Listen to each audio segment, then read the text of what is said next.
안녕하세요. 식당을 운영하고 있는 30대 여자입니다. 여러분은 결혼이 뭔지 진지하게 고민해 보신 적 있으신가요? 저도 결혼을 했지만 솔직히 그냥 생각 없이 이 사람이 좋고 이 사람이 믿을만하고 남들 다 하는 결혼 살면서 한 번쯤 해야지 하는 생각으로 한 것 같습니다. 지금까지 별탈 없이 잘 살았기에 더욱이 결혼이라는 제도에 대해 진지하게 생각해 볼 기회가 없었고요. 결혼에서 성공이란 단순히 올바른 상대를 찾음으로써 오는 게 아니라 올바른 상대가 됨으로써 온다는 글을 본 적이 있었는데 솔직히 맞는 말은 아니라는 걸 깨달았어요. 아무리 내가 노력해서 올바른 상대가 돼도 상대방이 그 마음을 저버리고 알아주지 않으면 비극으로 끝나는 게 바로 결혼이니까요. 저는 이번에 결혼이 뭔지 또 가족이나 자식의 존재가 뭔지 생각해 보게 되는 사건이 제 앞에 터지고 말았습니다. 다른 누구도 아닌 저의 부모님으로 인해서 말이죠. 경상도 토박이인 저희 가족은 서울에서 대학을 다니고 취업한 여동생을 빼고 모두 계속 경상도에서 살고 있어요. 부모님께서는 합천에서 농사를 지으셨고 저는 고령으로 가서 보쌈집을 열고 결혼을 했습니다. 남동생은 본가에서 가까운 곳에 살면서 합천에서 경찰을 하고 있었고요. 결혼까지 서울에서 한 여동생을 빼고서는 가까이 사는 가족들은 자주 왕래를 하면서 살았네요. 저와 남동생이 나를 잡고 본가에 가면 늘 부모님보다도 저희를 먼저 반겨주시는 분들이 계셨습니다. 바로 김씨 아저씨 부부였죠. 김씨 아저씨는 저희 아버지의 무려 초등학교 친구십니다. 같은 동네에서 나고 자라 형제처럼 큰 두 분은 나중에는 부부끼리 친구가 되고 태어난 자식들도 친구가 되었죠. 멀리 사는 사촌들보다도 김씨 아저씨 내외를 많이 보고 자란 저희는 김씨 아저씨뿐만 아니라 김씨 아저씨 아내분께 늘 이모라고 부르며 잘 따랐습니다. 어렸을 때는 김씨 아저씨의 아내이니까 아무 생각 없이 똑같이 김씨 이모라고 불렀거든요. 그랬더니 이모가 이러시는 거예요. 야, 아들이 와 나는 김씨라고 부르노? 나는 안신디. 어린애들이 그저 김씨 아저씨랑 세트로 김씨 이모라고 부른 거죠. 이후로는 그냥 이모라고 불렀지만 막내였던 여동생은 떡이모라고 부르기도 했어요. 방앗간을 했던 이모는 늘 저희 집에 올 때 마악한 떡을 가져오셨거든요. 본가에 가면 아버지나 어머니 목소리보다는 김씨 아저씨의 목소리가 먼저 들렸습니다. 아이고 우리 딸내미랑 아들내미 왔네. 야 우리 선정이 와 이리 삐쩍 꼬랐노. 김씨 아저씨 와 계셨네요. 이제 이 집이 우리 집인지 김씨 아저씨 집인지 헷갈려요. 그래 내가 이 집 안방까지 꿰찰라고 그란다. 아이고 마 헛소리 말고 저 가서 양동이나 쌓아놔요. 선정아 잘 왔다. 뭐 묻나? 아이고 아가 와 이리 바람 불면 휘 날아가게 말랐노. 가서 너희 어머니랑 같이 국수 먹자 국수. 너 온다 해서 멸치 육수 내놨다 아이가. 선정이 네가 잔치국수 억수로 좋아한다 아이가. 이모 전 안 보이세요? 예전부터 아주 누나만 예뻐하시지. 아이고 왜 우리 민호가 안 보이겠노. 키만 이렇게 커갖고 아주 저 논에 나가 있어도 다 보이겠다. 가까이 살면서 심심하면 건너와서 점심 같이 먹고 안 심심해도 뭐 하나 생기면 같이 먹자고 건너와서 저녁 먹는 사이인 저희 부모님과 김씨 아저씨 부부는 어디가 누구 집인지 이제 신경도 안 쓸 정도로 허물없고 가까운 사이였어요. 두 집 모두 농사를 지었지만 본인 집 농사보다는 상대방 집 농사가 잘 됐나 걱정을 하는 사이였죠. 김씨 아저씨는 제 기억 속에 맛있는 걸 많이 해주시는 아저씨였어요.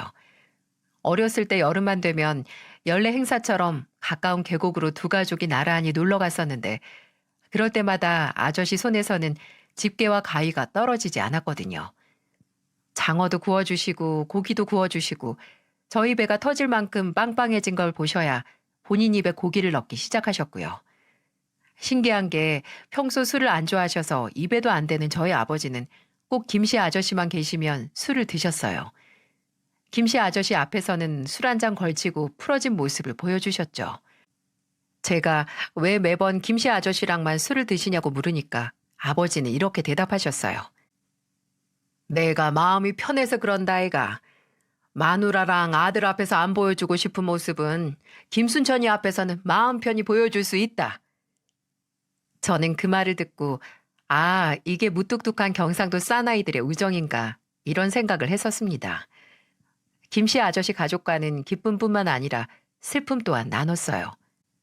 김씨 아저씨는 저희 할머니가 돌아가셨을 때 3일 내내 장례식장에서 저희 아버지 옆을 지켰습니다. 장례식 내내 눈물을 삼키던 아버지께서는 김씨 아저씨 어깨에 기대 눈물을 보이시기도 했어요. 또 이모께서는 정신이 없는 저희 어머니를 대신해서 저희 남매를 챙기셨고요. 저 같은 경우에는 김씨 아저씨보다는 이모에 관련된 기억이 더 많은데요. 아마 이모가 저를 정말 예뻐하셨기 때문이었을 거예요. 제 생각엔 친한 친구의 큰딸이라서 더 그랬나 봐요. 왜 첫 조카가 제일 예쁘고 애틋하다고 하잖아요. 이모는 정말 저를 친조카 정도로 생각하신 거죠. 저도 어려서부터 예쁨 받고 자란 기억이 새록새록 남아있어서 본가 가는 길이면 늘 이모 방앗간으로 먼저 가서 얼굴 도장도 찍었고요. 이모가 좋아하는 탁주도 한 병씩 사가고 가게에서 보쌈도 포장해서 가져다 드리곤 했습니다. 이모 방앗간을 나설 때면 아버지가 좋아하는 찹쌀 시루떡 사서 본가로 갔어요. 그때마다 제가 떡값을 내려고 하면 이모는 늘 손에 쥐고 있는 부채를 살살 흔들면서 이렇게 말씀하셨어요. 야야, 내가 그 돈을 와봤노? 치아라. 내가 네 두대기 갈면서 키웠는데 니한테 이 돈을 받겠나? 아유, 그냥 가라, 그냥 가. 네가 갖고 온 고기랑 퉁칠라니까. 저는 이런 이모 덕분에 살던 동네를 벗어나기 전까지는 떡을 돈 주고 사 먹어본 기억이 전혀 없네요. 지금은 드세고 억센 이모지만 제가 어렸을 때 기억하는 이모는 항상 조용하고 나긋나긋한 분이었어요. 거기엔 또 슬픈 사연이 있죠. 김씨 아저씨와 이모 사이에는 아들과 딸 이렇게 자식이 둘이었는데 그중 큰아들이 저와 같은 나이였거든요. 저보다 꼭 3개월 후에 태어난 아들은 학교에서 공부도 잘하고 참 착했어요. 성인 되고 바로 공장에 취업해서 나가 살았는데 20대 후반 참 아까운 나이에 사고로 그만 세상을 뜨게 됐습니다. 음주운전 운전자 차량에 치여 그 자리에서 바로 즉사했죠. 자식을 먼저 보낸 부모의 모습을 본 적이 있으신가요? 앞에서 차마 숨소리도 못 낸답니다. 위로의 말은 아예 하지도 못하고요. 큰아들의 장례식에서 이모는 3번 정도 혼절을 하셨고 이후로는 그 나긋하고 조용한 모습은 아들과 함께 땅에 묻어버리셨어요.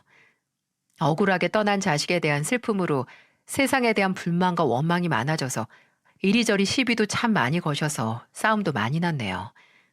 사정을 알기도 했고 또 원래 동네에서 평판이 좋았었기에 동네 사람들은 그저 자식 떠나보낸 양반이니까 쉬쉬하고 넘어가기만 했었죠. 그 후로 동네 싸움닭이 된 이모지만 저희한테만큼은 늘 다정하셨어요. 또 저를 더 애틋하게 여긴 게 먼저 떠난 아들과 같은 나이여서는 아닌가 싶습니다. 늘 그런 이모를 저희 가족은 안쓰럽게 생각했어요. 특히나 이모가 저희 어머니를 부러워할 때면 더 마음이 좋지 않았죠. 예, 선정아. 너 엄마는 어쩜 그리 아들을 잘 키웠노? 내는 네 엄마가 부러워 죽겠다. 큰딸은 요렇게럼 예뻐서 식당 사장님이제, 민호 금마는 경찰이제. 특히 희정이 가가 진짜 잘 컸다 아이가. 거기 어디고 서울 명문대 들어가가 그 힘든 대기업에도 다니고 의사 양반 만나서 잘 살고 있고 참말로 부러워 죽겠다 내가. 에이 이모는 혜숙이가 들으면 서운해하겠다. 혜숙이가 이모한테 얼마나 잘해요. 꽤 유명한 회사도 다니고 있잖아요. 회사 다니면 뭐하노? 타지 같다고 잘 오지도 않은 가스나 무가 이쁘다고. 혜숙이가 늘 저한테 연락해요. 가까이 있으니까 잘 좀 챙겨달라고 본인 몫까지.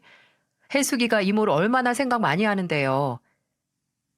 하나 남은 딸이 멀리 살아서 늘 적적해하던 이모 옆은 저와 제 남동생이 채워줬어요.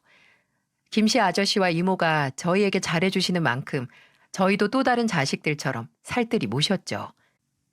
이렇게 두 가족들 서로 모르는 구석 하나 없는 김씨 아저씨와 저희 집은 몇십 년의 인연을 계속 유지해오고 있었어요.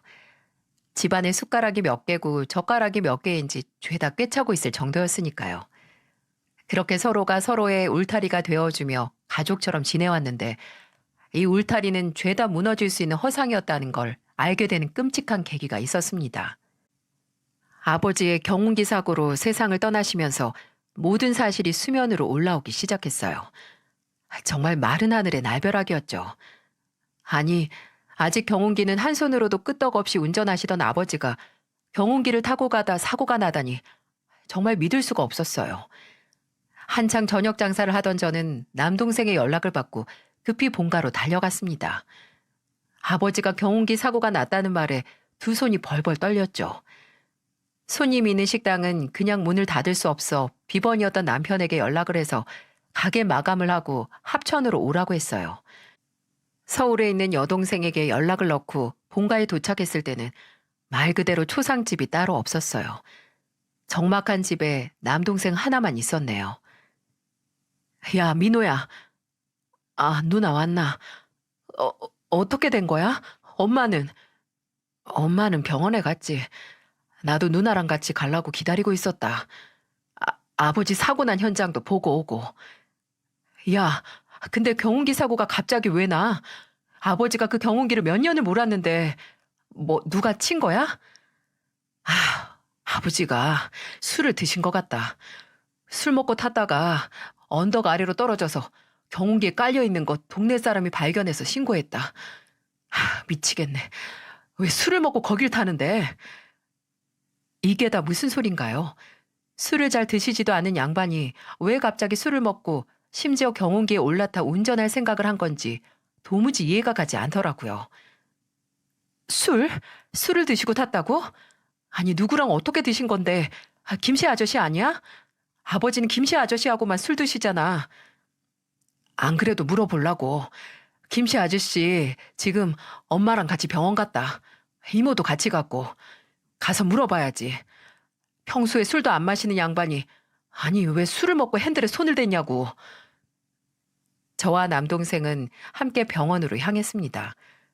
그곳에는 참담한 표정의 김씨 아저씨와 울고 있는 어머니를 달래고 있는 이모가 계셨어요. 도착한 저와 남동생은 어머니를 붙잡고 울고 김씨 아저씨에게서 의사의 말을 전달받았어요.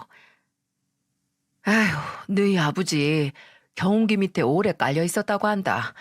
거긴 왜 타갖고 이리 허무하게 가노? 아저씨, 혹시 저희 아버지랑 같이 술 드셨어요? 술? 그래, 묻기는 묵었지. 너희 아버지가 대낮부터 집에 와가 한잔 했다. 그런데 취할 정도도 아니고 진짜 입술만 딱 담근 정도인데 어서 더 먹고 탔는지 내가 알 리가 있나? 아저씨 댁에 가셨을 때 경운기를 타고 가신 거예요? 아니다. 거서 역까지 얼마나 걸린다고. 그냥 걸어왔던 것 같은데. 저는 아버지의 급작스런 죽음에도 계속 머릿속을 맴도는 의문을 떨칠 수가 없었어요. 엄마, 그럼 아버지가 집으로 돌아오셔서 경운기를 끌고 나가신 거예요? 아이고, 나도 모른다. 그 양반 언제 들어와다 나갔는지 집 안으로는 들어오지도 않고 그냥 끌고 나간 것 같은데 내는 그때 뒤뜰에 나가 있어서 소리도 못 들었다. 어머니는 눈물이 가득한 얼굴로 아버지의 마지막 모습을 더듬어 기억해 보셨지만 제대로 기억하지도 못하셨어요.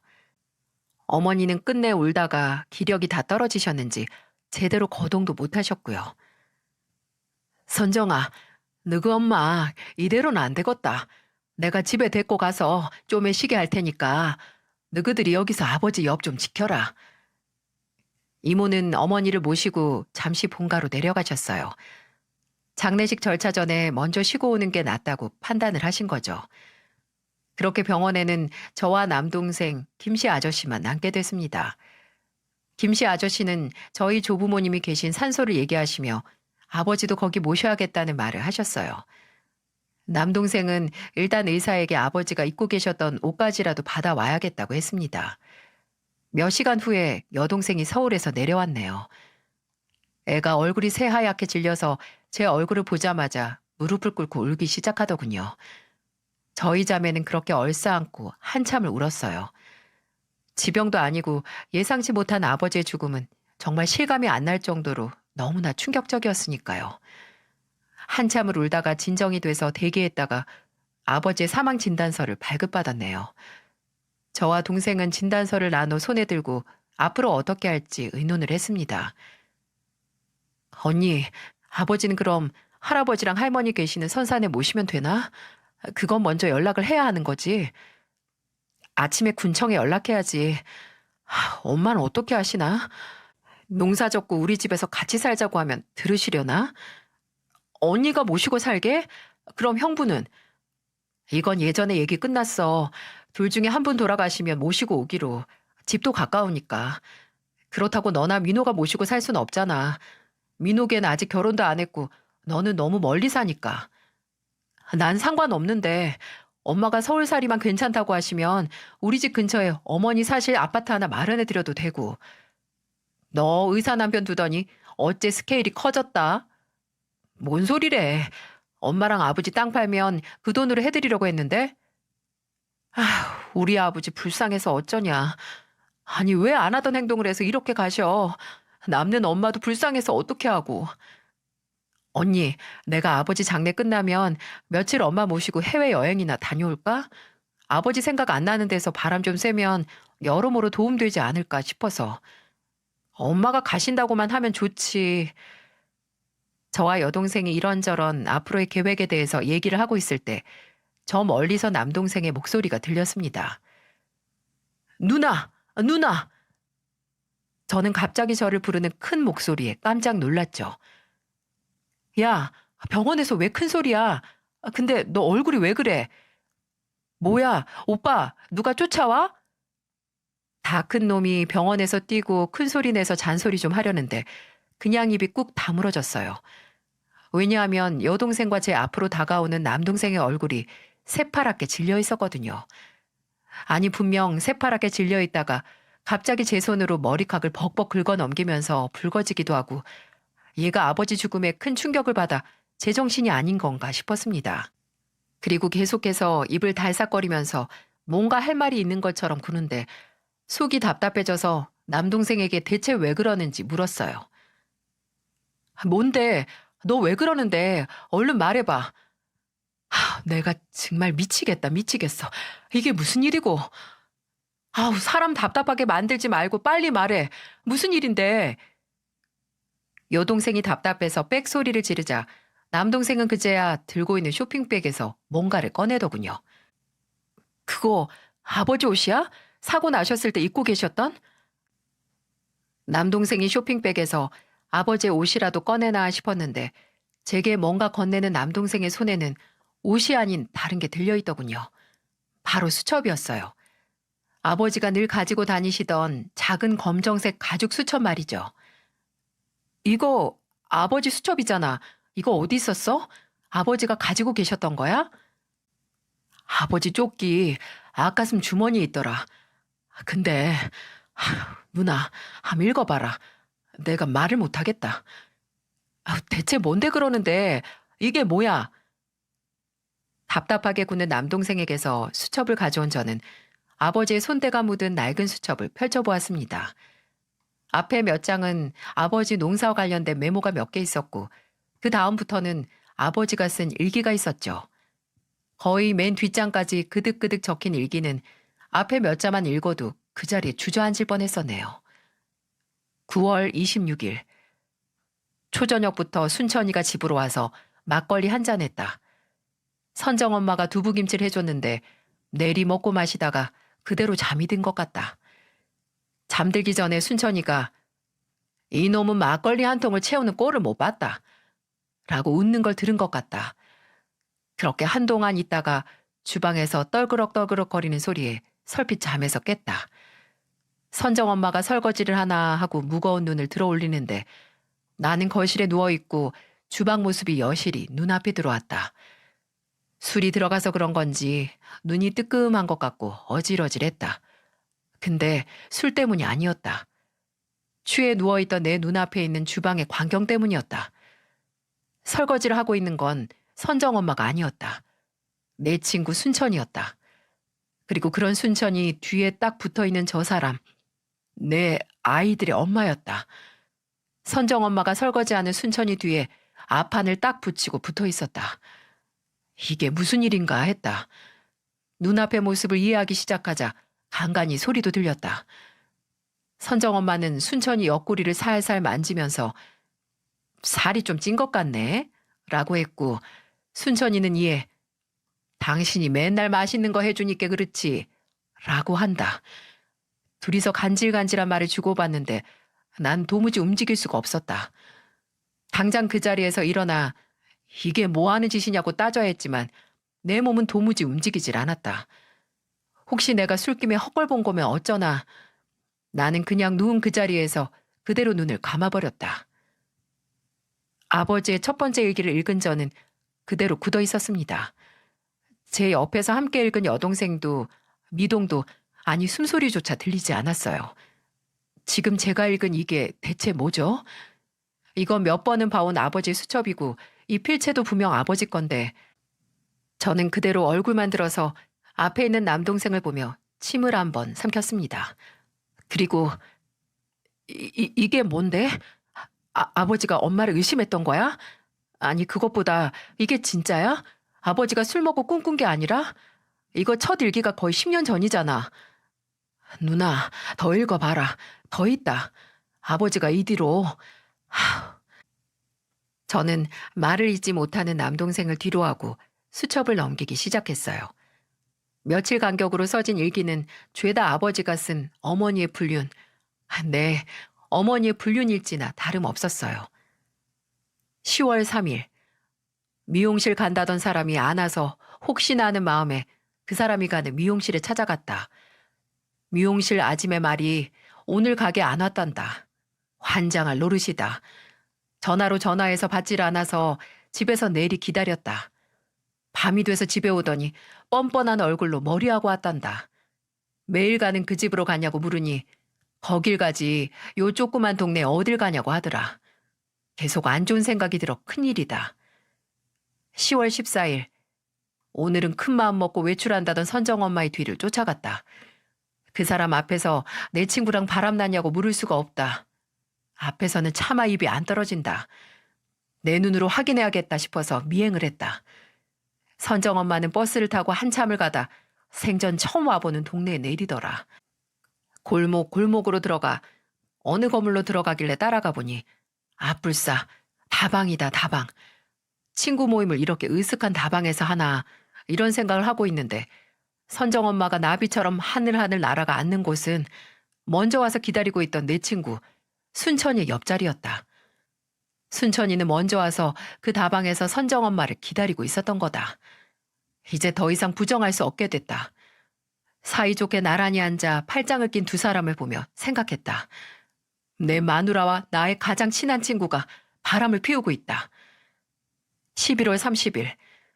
점심때부터 외출한 선정엄마도 순천이도 연락이 안 돼서 하루 종일 속이 타들어갔다. 둘 다 연락이 안 되는 날에 나는 이렇게 집에서 속만 끓이고 있다. 처량하다. 이해할 수가 없다.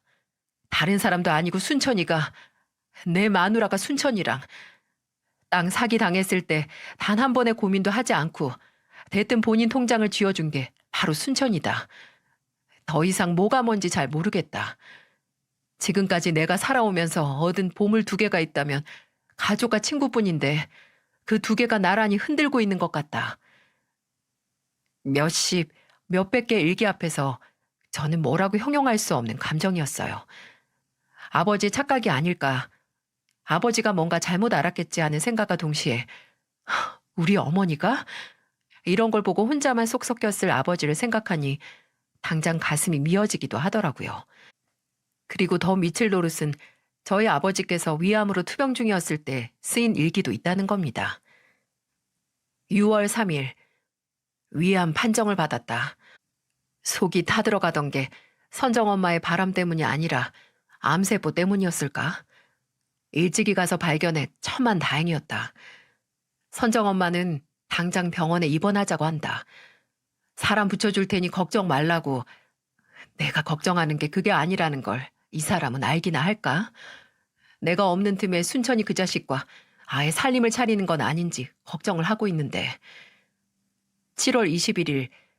병원에만 있으면서 병원밥만 먹으니 입맛이 아주 뚝뚝 떨어진다. 그래서 선정엄마한테 연락을 해서 반찬 몇 개만 가져다 달라고 하니 본인은 바쁘다고 나중에 간다는 소리만 해댄다. 안 온 지가 일주일은 다 되어 가는데 오늘도 나중에 소리만 하니 속이 쓰리다. 내가 병원에 처박혀 있으니 그 사람 얼굴은 매일같이 반질반질해진다. 장애물 같은 남편이 알아서 비켜주니까 순천이랑 손뼉치며 놀고 있겠지. 매번 오는 헌정이랑 민호 얼굴 보기가 점점 힘들어진다. 희정이 전화를 받아도 오래 얘기를 못하겠다. 애들 앞에서 웃기도 힘들고 이 몸으로 더 이상 비밀을 간직하고 있기도 버겁다. 그리고 거의 끝장에 있는 아버지의 메모에 저는 간신히 버티던 이성의 끈을 놓고 바닥에 주저앉았어요. 아버지는 흐릿한 글씨체로 이렇게 적어 놓으셨죠. 그 무엇보다 무서운 건 하나뿐인 아내를 잃는 것도 50년지기 친구를 잃는 것도 아니다. 그저 우리 아이들이 걱정이다. 애들이 아내 관수도 못한 무능한 아버지라고 생각할까. 그게 제일 두렵다. 가정도 못 지킨 애비 취급할까 봐 가장 무섭다.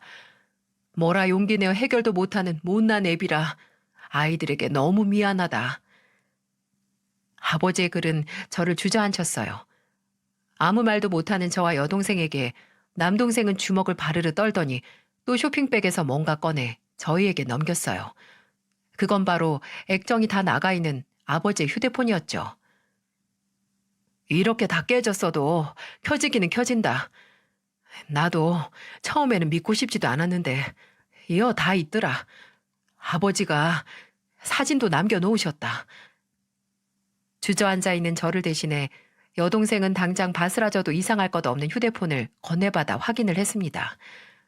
이윽고 여동생의 입에서는 기가 차다는 듯이 한숨이 새어나왔죠. 저는 이 모든 일을 당사자에게 들어야 한다고 생각을 했습니다. 당장 아버지 장례를 치러야 하는데 이런 억울한 일이 사실인지 여부를 알아야 했고 사실이라면 어떻게 해서든 아버지가 묻히시기 전에 해명이나 사과를 들어야 한다는 생각밖에 없었어요. 희정아, 제부는 언제 와? 이제 출발한다고 하는데. 그럼 너랑 민호랑 같이 여기 있어봐. 장례 지도사 번호 내가 너한테 보낼게. 나는 엄마한테 가야겠어. 누나, 지금 가서 어쩔 건데? 어쩌긴 뭘 어째. 진짜인지 아닌지 들어야지. 아버지가 저렇게 누워 계시는데 땅에 들어가시기 전에 진실이 뭔지 아셔야 하는 거 아니야? 그럼 나랑 같이 가자. 희정아, 일단 혼자 있어봐라. 네 형부도 조금 있으면 올 거야. 알았어. 근데 언니, 아까 김씨 아저씨랑 같이 있었다고 하지 않았어? 그 아저씨한테도 물어봐야지. 몰라. 아까 전화 받는다고 하더니 아직도 안 와. 혹시 우리 갔을 때 다시 오면 넌 그냥 모른 척 하고 있어. 알았지? 그렇게 저와 남동생은 어머니가 계시는 본가로 향했습니다. 이제 아버지가 세상에 안 계시다는 것만으로도 감당이 안 되는데 어머니가 장장 10년 동안 저희를 속이고 김씨 아저씨와 바람을 폈고 또 그 사실을 혼자 끙끙 앓고 알았다는 아버지 고백까지 감당해야 했었죠. 믿어지시나요? 저와 남동생은 본가로 향하는 길에 차 안에서 한마디도 하지 않았습니다. 동생은 무슨 생각을 했을지 모르는데 저는 기억을 더듬었어요. 혹시 내가 눈치 못 챘을 어떤 낌새가 있었나 하고요. 기억이 나는 건 그저 몇 주 전부터 김씨 아저씨가 본가에 자주 안 오셨다는 것뿐이었어요. 매번 김씨 아저씨와 이모, 나란히 저희 본가에 계셨는데 어느 순간 이모만 놀러 오셨거든요. 이모는 그저 그 양반 뭐가 바쁜지 매일 밭일도 내팽개치고 나돌아다닌다 이렇게만 말씀하셔서 별 생각하지 않았거든요. 설마 이 일과 관련이 돼 있을까 머리가 깨져라 생각을 했죠. 그렇게 한참 머리통을 쥐어짜는데 어느덧 저기 본가가 보이더라고요. 남동생은 주차를 하고 한동안 핸들을 잡고 놓지 못하더군요. 복잡한 표정으로 차에서 내리지도 않고 있는 모습을 한번 보고 저는 바로 차에서 내렸습니다. 이 말도 안 되는 일을 바로 잡아야 했으니까요. 제가 차에서 내려 마당을 가로질러 현관으로 가니 뒤어 남동생이 차에서 내려 쫓아오는 소리가 들리더군요. 집은 거실에 등 하나만 켜져 있고 정막만이 감돌았어요. 저는 거침없이 집으로 들어가 어머니를 찾았죠. 근데 그때 주방 쪽에서 물 한 잔을 들고 나오는 어머니를 발견했고 어머니는 갑자기 나타난 저희들을 보고 화들짝 놀라시더군요. 아이고 깜짝이야. 너가 왜 여 있노? 병원에는 누가 있고? 희정이가 있어요. 근데 엄마, 우리가 할 말이 있는데 이모는요? 저희 집으로 건너갔지. 이따 같이 가자고 하고. 남동생은 제 눈치를 보며 기어 들어가는 말투로 말했고 어머니는 저희가 뭘 아는지 까맣게 모르는 얼굴로 이런저런 말을 하더군요. 저는 주머니 속에 든 아버지의 수첩을 한번 잡았다가 바로 어머니께 물었어요. 엄마, 혹시 바람 펴요? 뭐? 이게 무슨 소리고? 바람은 무슨 바람? 엄마, 지금 거짓말할 생각하지 마세요. 우리가 확실한 증거가 있어서 하는 소리예요. 근데 엄마 입으로 직접 들어야 할 것 같아서 그래. 제발 솔직하게 말해줘요. 엄마, 아버지 내버려 두고 다른 남자랑 바람 피웠어요? 얘는 이상한 소리 하지 마라. 내가 바람을 피우기는 뭘 바람을 피워. 아휴, 이제 와서 얘기하는 건데 네가 아버지 투병하고 나서 사람이 예민해져가 나한테 아주 의처증 마냥 굴었다 아이가. 내가 그래도 사람이 아팠으니까 하고 이해하고 넘어갔는데 니들이 그 인간 사고 나기 전에 무슨 말을 들었는지 몰라도 죄다 상상이다 상상. 아휴, 어떻게 아버지 돌아가신 날 이런 말 할 수가 있노? 그런 일 없다고 말도 안 된다고 단호하게 말하는 어머니를 보고 솔직히 아까 차에서는 이런 부정을 바라기도 했습니다. 어머니가 아니라고 하면 그만이니까요. 하지만 제 눈으로 직접 증거를 본 이상 물러설 수 없었습니다. 저는 그대로 아버지 휴대폰을 켜서 어머니 얼굴에 들이밀었어요. 아버지가 직접 찍은 둘이 팔짱을 끼고 몸을 밀착시키고 있는 어머니와 김씨 아저씨의 모습을 말이죠. 눈을 가느다랗게 뜨고 먼지 보는 어머니는 그대로 입을 손으로 틀어막고 놀라시더군요. 그리고 한탄처럼 언제 저런 걸 찍었어 하고는 눈만 도르륵 굴렸습니다. 그걸 본 남동생이 이렇게 말했어요. 어머니, 대체 어떻게 그러실 수 있어요? 아니 바람을 펴도 김씨 아저씨랑 정말 미쳤어요? 아버지가 불쌍하지도 않냐고요. 울분에 차 고함을 지른 남동생의 말에 어머니는 눈을 한번 질끈 감더니 꼭 다물고 있던 입을 열었어요. 내가 잘못했다. 나도 정말 너무 힘들어서 그랬다. 너희 아버지 암 걸리고 병원에 있을 때 그거 뒤치다거리 하느라고 몸도 마음도 이 엄마가 많이 지쳤어. 그때 도움 준 게 김씨 그 양반이다. 내가 무슨 힘이 있나. 힘들 때 옆에서 잘해주는 사람한테 마음이 조금 기울어지지. 근데 그게 다다. 진짜 잠깐 만나고 말았다. 참말이다. 저는 그렇게 말하는 어머니 앞에 이번에는 아버지의 수첩을 들어보이며 이렇게 말했어요. 진짜 엄마 끝까지 거짓말이네요. 여기까지 와서 우리한테 어쩜 이러실 수 있어요? 엄마, 김씨 아저씨랑 만난 지 거의 10년이 다 돼가잖아요. 아버지 위안 판정받기 훨씬 전에 아버지 일기에 다 있어요. 그리고 여기 사진 찍힌 날짜도 한 달 전 것도 있어요. 한 달 전. 어머니, 너무하신 거 아니에요? 아버지가 어머니한테 뭘 못했어요. 친구라곤 하나밖에 없고 술도 안 좋아하는 양반이 늘 가족들하고 붙어서 가족들만 보고 살았는데 근데 그 하나뿐인 친구랑 바람이 나요? 너희는 이 문제를 지금 이렇게 꺼내야겠나? 아버지 돌아가신 날? 이 애미가 얼마나 힘들지 생각도 안 하고 그저 니들 술 먹고 사고 내서 죽은 아버지만 불쌍하다 이거가. 남동생과 제가 한 번에 몰아붙이자 이제 변명할 생각도 하지 않으시는지 눈에 핏발을 세우고 소리를 지르는 어머니. 정말 기함을 했습니다. 이제 아버지도 안 계시니 걸릴 것도 없다는 생각이었을까요? 저는 어머니의 마지막 말을 듣고 넌지시 물었습니다. 엄마, 아버지 술 먹고 경운기 끌고 나가는 거 봤어요? 못 봤어요? 엄마랑 바람난 김씨 아저씨랑 술 마시고 경운기 끌고 나갔는데 그거 봤냐고요? 못 봤냐고요? 제 물음의 집안은 한순간의 정막만 감돌았습니다. 남동생은 숨죽여 어머니의 대답을 기다렸고 어머니는 숨을 한번 꼴딱 삼키더니 메마른 입술을 열었죠. 못 봤어. 그 양반 집에 들어온 건 봤는데 난 술 마신지 몰랐다. 술 냄새도 안 났고 얼굴도 멀쩡해 보였다니까. 그냥 나 한번 빤히 보더니 그대로 나가는데 내가 그걸 어떻게 아노? 머리가 띵 하고 울렸습니다. 본인의 아내와 바람난 친구와 술을 먹고 집에 와서 바람난 아내를 한 번 보고 나간 아버지의 마음이 이루 말할 수 없을 정도로 제게 밀려 들어오는 기분이었어요. 그 절망감과 비참함, 저는 참지 못하고 어머니에게 소리를 질렀어요. 어머니가 아버지 죽인 거예요. 어머니가 그 인간이랑 바람만 안 났어도 우리 아버지 그렇게 허무하게 가진 않았어. 이제 우린 고아나 마찬가지예요. 하나뿐인 아버지 그렇게 가시고 10년간 가족들 속여가며 딴 남자 만난 어머니는 없는 걸로 할 테니까. 선정아, 내 이름 부르지도 마. 그리고 어머니, 아니, 당신이랑 그 인간 둘 다 우리 아버지 장례식에 얼굴 비칠 생각도 하지 마. 오면 바로 내가 세상에 있는 창피란 창피는 다 주고 쫓아낼 테니까. 일말의 염치가 남았으면 그 꼴도 보기 싫은 더러운 낯짝 보이지도 마. 알아들어? 저는 그대로 집을 나왔습니다. 남동생도 바로 저를 쫓아나와 운전대를 잡았죠. 저희는 바로 병원으로 향했고 저희 둘의 마음은 갈기갈기 찢겨 있었어요. 그저 혼자 외롭게 타들어간 속이 아물 새도 없이 눈 감고 있는 아버지 생각만 났네요. 병원에 도착하자 제 남편과 제부 그리고 장례 지도사가 와 있었어요. 저희는 바로 아버지의 장례식을 시작했습니다. 조용히 무슨 일이 있었냐 묻는 여동생에게 남동생은 아버지 일기에 나온 게 모두 진실이고 앞으로 어머니를 없는 사람 취급할 거라고 했죠.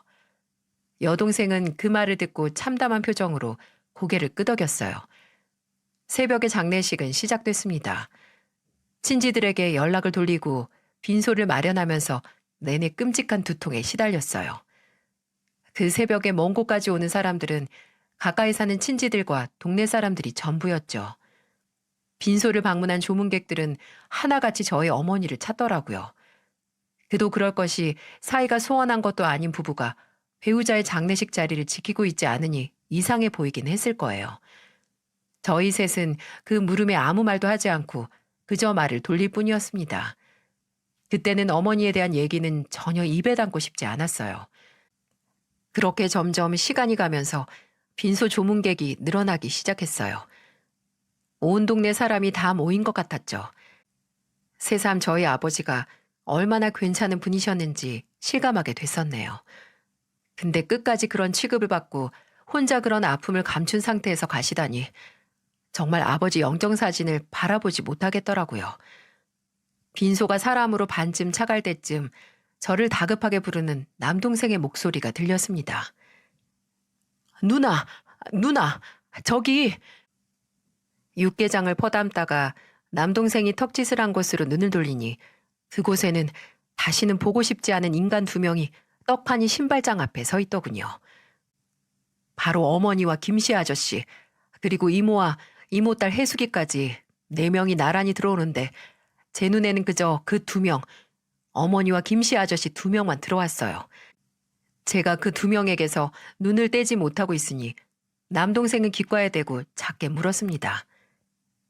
어쩔 거야? 어쩌긴 뭘 어째, 쫓아내야지. 저는 손에 육개장이 묻은 국자를 든 채로 빈소 입구로 향했어요. 어머니는 왜 이제 오냐고 다가와서 묻는 친척들과 동네 사람들에게 뭐라 말을 하고 있었죠. 저는 그대로 나란히 서 있는 김씨 아저씨와 어머니 사이로 제가 든 국자를 던졌습니다. 엄마야, 이게 뭐고? 선정아, 이게 뭐 하는 기고? 언니. 제가 던진 국자 때문에 한순간 장례식장은 고요해졌습니다. 그대로 바닥에 떨어진 국자만 요란한 소리를 낼 뿐이었죠. 저는 제게 뭐 하는 짓이냐고 묻는 어른들 말에 대꾸도 하지 않고 그 둘만 쳐다보면서 말했어요. 여기가 어디라고 와요? 내가 분명히 오지 말라고 했지. 제 고함에 어머니는 한순간에 사색이 됐고 뭔가 어머니에게 들은 건지 김씨 아저씨는 놀랐다기보다 당혹스러운 낯빛을 하고 있더군요. 그저 옆에 있던 이모와 혜숙이가 당황해서 저를 말릴 뿐이었어요. 야, 선정아, 너 지금 뭐 하는 거야? 선정아, 네 지금 뭐 하는 기고? 무슨 일인데? 술렁거리는 장례식장에서 저는 그저 김씨 아저씨와 어머니를 번갈아 가면서 보고 물었습니다. 내가 말해요? 내가 지금 왜 이러는지? 선정아, 일단 들어가자. 들어가서 얘기하자. 저를 달래면서 빈소 안으로 들어오려는 김씨 아저씨를 보고 저는 몸을 던져 입구를 막았습니다. 옆에 있던 남동생도 그런 김씨 아저씨를 제지하고 여동생도 곧 제 뒤로 따라왔죠. 들어가긴 어딜 들어가. 불쌍한 우리 아버지 속여먹고 둘이 붙어먹은 인간들이 감히 우리 아버지 마지막 길을 같이 배웅하려고 해? 아버지가 누구 때문에 죽었는데. 다 당신 둘이서 바람나서 그런 거 아니야? 날카로운 저의 목소리에 장례식장은 한순간에 아수라장이 됐습니다. 이모는 제 팔을 잡고 그게 대체 무슨 말이냐고 했고 해숙이는 사색이 됐죠. 빈소 안에 있던 조문객들은 모두 나와 구경을 했고요. 저희 아버지 장례식에서 이 사단이 난 건 유감스럽지만 정말 무엇보다 저 둘이 쌍으로 저희 아버지 영정사진 앞에 있는 모습을 아버지께 보여드리게 할 수는 없었어요. 저는 그때 여기서 혀 깨물고 죽는 한이 있더라도 그 둘은 빈소에 들이지 않겠다고 생각했습니다.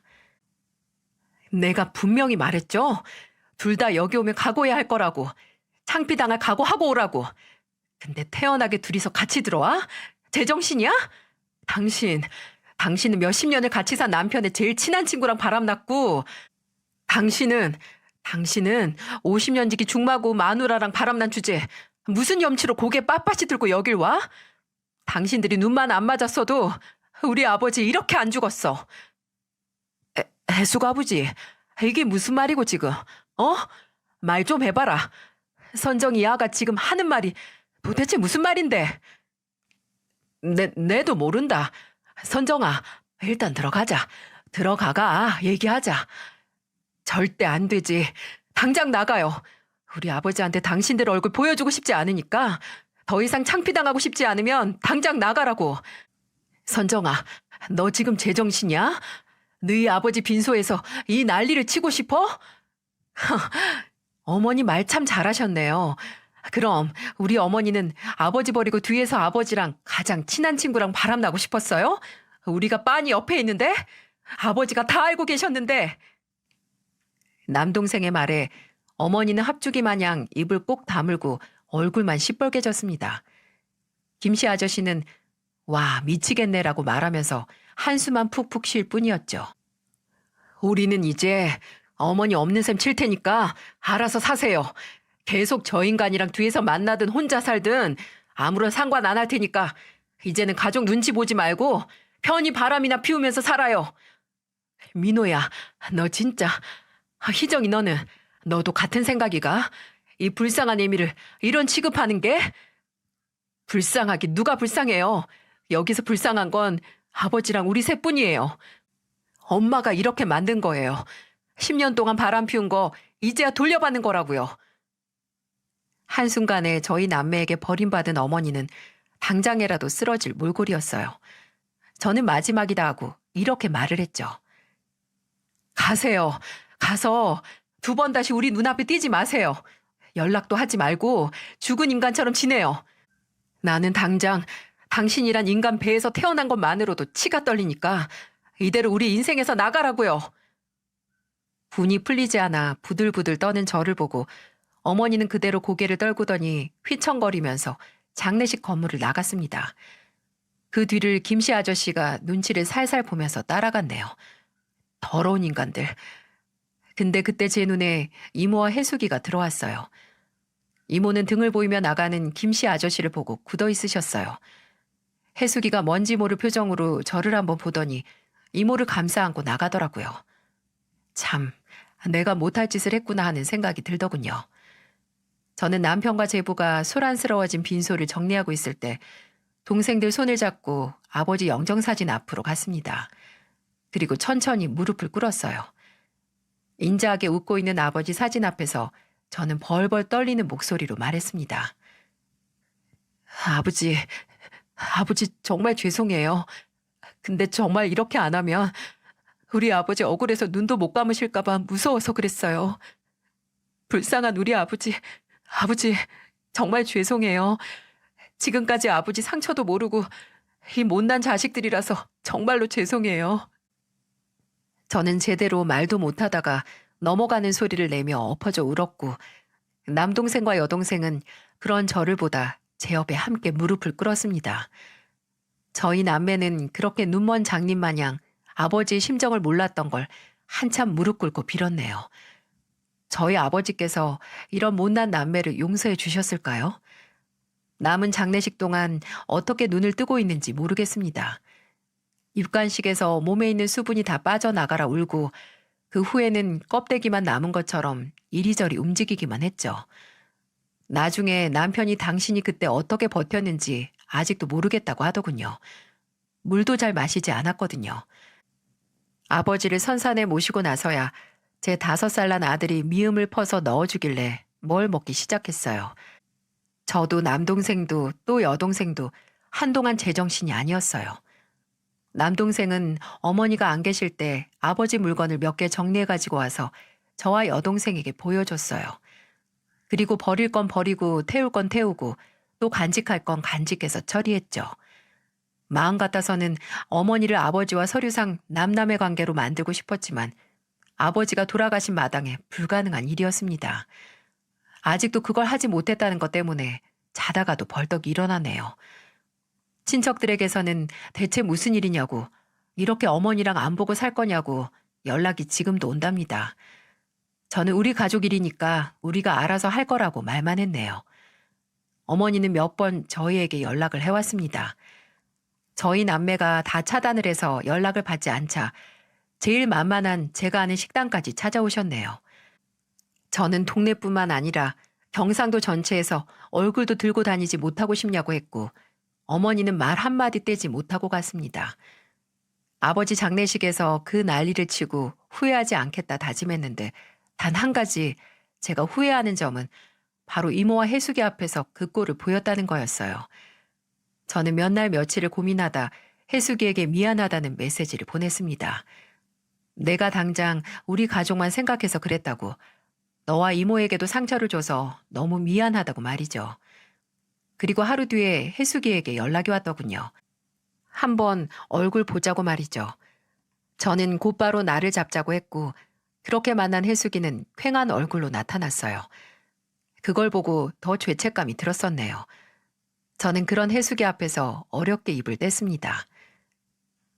잘 지냈어? 이런 말 묻는 것도 이상하다. 그치? 그러네. 너나 나나 제대로 지냈을 리가 없는데. 미안해. 그날 그런 모습 보여서 너랑 이모가 무슨 잘못이 있다고. 특히 이모한테는 그렇게 전하면 안 됐는데. 그래, 그렇게 전하면 안 되지. 우리 엄마가 널 얼마나 예뻐했는데. 정말 미안하다. 근데 지금은 알게 해줘서 고마워하고 있어. 어? 사실 엄마도 몇 달 전부터 이상하다고 생각하셨대. 아버지가 몇 날 며칠 집을 비우기도 하셨거든. 일도 통 안 하시고. 그래서 그냥 기우다 하고 불안하게만 생각하셨는데 그 불안을 네가 깨준 거지. 아휴, 진짜 내가 그랬으면 안 됐는데 이모한테 정말 죄송하다고 전해줘. 내가 당장 이모를 찾아뵐 낯도 없다. 우리 엄마는 너희 남매 걱정하시더라. 그래, 이모라면 그러고도 남지. 정말 이모답다. 우리 엄마, 아빠랑 이혼하신대. 뭐? 정말? 내가 설득하긴 했지만 뭐 마지막 결정은 엄마가 하셨지. 아버지는 울고불고 매달리는데 어머니가 이제 완강하셔. 야, 그래도 좋겠다. 우린 이제 부모님 이혼시키고 싶어도 못하는데. 그것도 그렇네. 아휴, 진짜 어쩌다가 이렇게 됐을까? 그러게, 어쩌다가 이 지경까지 왔네. 너희 가족하고는 늘 좋은 기억뿐이었는데. 나중에 해숙이에게 듣기로는 김씨 아저씨와 저희 어머니하고는 완전 끝난 것 같다고 하더라고요. 김씨 아저씨가 정말 끝났다고 제발 용서해달라고 하면서 이혼 과정 내내 끝까지 매달렸다고 하니까요. 왜 가정을 파탄내는 불륜 당사자들이 그 유난을 떨면서 만났다가 영원히 둘이 행복하게 사는 결말을 본 적이 없을까요? 그저 지들 가정만 다 망가뜨려 놓고 지들도 돌아서잖아요. 그리 애절한 세계 사랑이면 끝까지 가던가요. 여동생은 변호사를 선임해서 아버지 땅과 재산도 어머니에게서 죄다 뺏어오자고 합니다. 근데 그 재산이라는 것도 제가 알기론 얼마 되지도 않고 땅도 혼자 농사를 짓지 못한 어머니가 팔아야 할 땅이니까 그냥 내버려 두자고 했어요. 이혼한 사이도 아닌데 그 재산을 다 가져오기도 힘들다고 했는데 여동생은 어떻게 해서든 가져오자고 이를 부득부득 갈았죠. 근데 앞으로 자식 3명한테 아무런 도움도 못 받고 살 건데 그 정도 재산은 있어야 살지 않겠어요? 여동생은 끝까지 우겼지만 저와 남동생이 반대해서 끝내 포기했네요. 어쩔 때는 참 저보다 독한 애 같아요. 또 혜숙이에게 전해 듣기로는 어머니와 김씨 아저씨 둘 다 얼굴을 들고 다니지 못한다고 합니다. 김씨 아저씨는 이혼을 하고 그 지역 생활을 아예 정리한다고 해요. 그도 그럴 것이 저희 아버지 장례식 후에 최소 몇 주간은 어머니와 김씨 아저씨 불륜 사실이 그 동네 뜨거운 감자였거든요. 예민한 문제이긴 한데 여기저기 그 얘기를 안 하는 사람이 없는 수준이었으니까요. 동네 아이들까지 알고 있으니 말 다 했죠. 그래서 그런지 남동생은 발령만 바라보고 있네요. 아무래도 어머니와 같은 동네에 또 같은 지역에 경찰로 있으니 불편한가 봅니다. 이사할 집을 알아보고 있다는데 발령이 언제 날지 알 수 없어 답답하다고 합니다. 다른 지역에 살고 있는 저와 여동생보다는 남동생이 고생을 했을 거예요. 근데 후회는 없다고 본인 입으로 말하네요. 이렇게 손가락질 받고 입에 오르내리는 게 아버지가 끝까지 억울하게 눈 감으시는 것보다는 낫다고요. 그렇게 아버지가 돌아가시고 어머니라는 인간과 연을 끊은 지 몇 달은 흘렀는데 아직도 그렇게 바라는 아버지 꿈을 꾸지도 못하고 모르는 번호로 종종 전화가 오고 있어요. 꿈에서 아버지를 만나면 꼭 죄송하다고 말씀을 드리고 싶은데 왜 나타나 주지 않으시는 걸까요? 혹시 장례식에서 그런 걸 보였다고 저를 벌 주시는 걸까요? 그런 거라면 달게 받고 끝까지 기다려야겠죠. 아버지가 저를 용서해 주실 때까지 말이죠. 요즘 황혼 이혼이다 뭐다 마치 유행처럼 번지고 있잖아요. 자식들에게 미안해서 참고 참다가 하는 어른들이 많으니까요. 이혼도 이제 흠이 아니고 필요하다면 해야 한다는 인식이 자리 잡아가고 있기도 합니다. 저는 이혼이 자식들에게 상처가 될 수 있다고 생각하지만 그것보다도 욕망에 눈이 멀어 가족을 배신하는 게 몇 배는 더한 상처가 된다고 봅니다. 그러니 부디 세상에 있는 모든 부모님들, 모든 배우자들이 가족에게 더 큰 상처를 주기 전에 차라리 이혼이라는 선택을 했으면 합니다. 제발 일을 다 저지른 후에 걸리지 말고 차라리 본인의 마음을 빠르게 알아차리고 이혼을 했으면 좋겠네요. 본인 마음도 모르고 이리저리 놀다 끝내 걸려서 몇 배로 부풀어진 상처를 가족에게 주시지 말고요. 부모라면 자식과 가족에게 책임이 있는 사람이라면 부디 제대로 된 선택을 하시길 바랍니다. 저와 동생들은 앞으로 남은 인생 동안 그 책임을 다하지 않고 배신을 선택한 어머니에 대한 원망과 또 혼자 그 고통을 모두 안고 가는 걸 선택한 아버지에 대한 죄책감을 지고 살 겁니다. 분명 어느 순간 그 상처가 치유는 될 테지만 흉터는 남을 것 같아요. 저도 동생들도 그저 남은 가족들끼리 그 흉터를 매만져주고 보듬어주면서 살아갈 테죠. 저도 자식 있는 부모로서 자식에게 어리석고 잘못된 선택을 한 결과물을 절대 보여주지 않기 위해 노력할 겁니다. 저와 같이 채널을 즐겁게 들으시는 모든 분들께서 부디 부끄럽지 않은 부모, 부끄럽지 않은 배우자가 되시길 바랍니다. 모두들 행복하시고 건강하세요.